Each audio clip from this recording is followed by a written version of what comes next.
बिना लाइसेंस के नहीं बैठेगा। स्पष्ट। एक भी प्रतिमा बिना लाइसेंस का दिख गया तो जान दो। बिहार में सरस्वती पूजा में कोई भी एक भी डीजे नहीं बजा सकता है। अगर आपको डीजे बजाना है तो सबसे पहले आप लाइसेंस लीजिए, यानी परमिशन लीजिए, और परमिशन के बाद भी उसका भी समय सीमा तय किया गया है, यानी सुबह 10 से लेकर शाम के 6 बजे के बीच में ही आप डीजे बजा सकते हैं, और भी फुल साउंड में नहीं। उसके लिए भी क्राइटेरिया फिक्स किया गया है, कौन सा क्राइटेरिया में आप जा रहे हैं। अगर आपको परमिशन मिल गया है तो आपके पास छोटा सा एक बॉक्स होना चाहिए, वो बॉक्स सिर्फ आप लगा के अपना पूजा आराधना कर सकते हैं। लेकिन अगर आपको ज्यादा शौक है कि नहीं मैं बड़ा बड़ा डीजे लगाऊंगा, तो फिर आपको जेल भी जाना पड़ सकता है, और कठोर से कठोर आपके ऊपर कार्रवाई भी हो सकता है। क्योंकि बिहार सरकार ने कहा कि डीजे बजने से प्रदूषण फैलता है, यानी ध्वनि प्रदूषण होता है। ध्वनि प्रदूषण के लिए ही यह सख्त नियम लगाया गया है। हालांकि आप सबको पुलिसकर्मी का भी वीडियो बहुत ज्यादा वायरल हुआ है।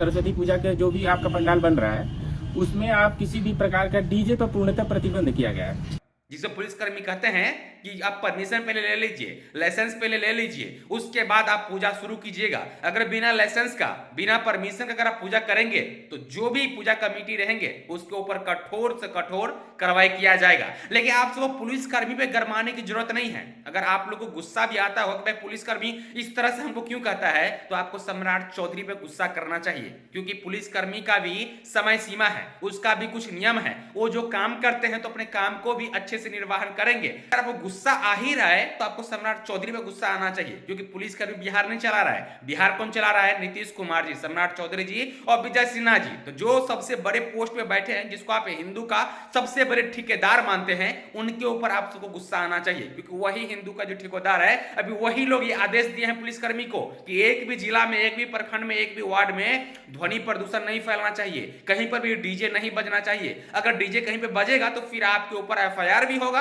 और आपको जेल भी जाना पड़ेगा। लेकिन सब कहते हैं कि चलिए अभी हम सरस्वती पूजा में हो, चाहे विश्वकर्मा पूजा में हो, चाहे दुर्गा पूजा में हो, हम लोग डीजे नहीं बजाएंगे। लेकिन अगर यहीं पर चुनाव प्रचार अगर शुरू हो जाता है यही सम्राट चौधरी जी का, तो महीना का महीना डीजे 24 घंटा शुरू रहता है। वहां पे प्रदूषण होता है कि नहीं होता है? लेकिन नहीं, वो नेताजी का रहता है फरमाइश, वो नेताजी का रहता है चुनाव प्रचार का आज्ञा, तो इसके लिए वहां पे कुछ नहीं होता है। लेकिन जब आप अपने घर में पूजा आराधना कीजिएगा तो अभी आपको लाइसेंस की जरूरत है, आप सबको अभी परमिशन की जरूरत है। जब तक आप लाइसेंस और परमिशन नहीं लीजिएगा तब तक अभी आप पूजा पाठ भी नहीं कर सकते हैं। और ये सिर्फ हिंदू के लिए होता है। हिंदू के लिए जब आप होली में आइएगा तो कहेगा कि पानी का यूज मत कीजिए, पानी से हम लोग जीते हैं, और पानी ज्यादा यूज कीजिएगा तो पानी कम ही हो जाएगा। लेकिन यही जब दीपावली आता तो कहते हैं दीपावली में फटाका मत फोड़िए, उससे भी प्रदूषण होता है। और जब अभी दीपावली के बाद, होली के बाद अभी सरस्वती पूजा गांव घर में सब मनाना शुरू किया है, कहते हैं कि बिहार सरकार के भी गाना मत बजाइए। गाना अगर बजाएंगे तो ध्वनि प्रदूषण होता है, इससे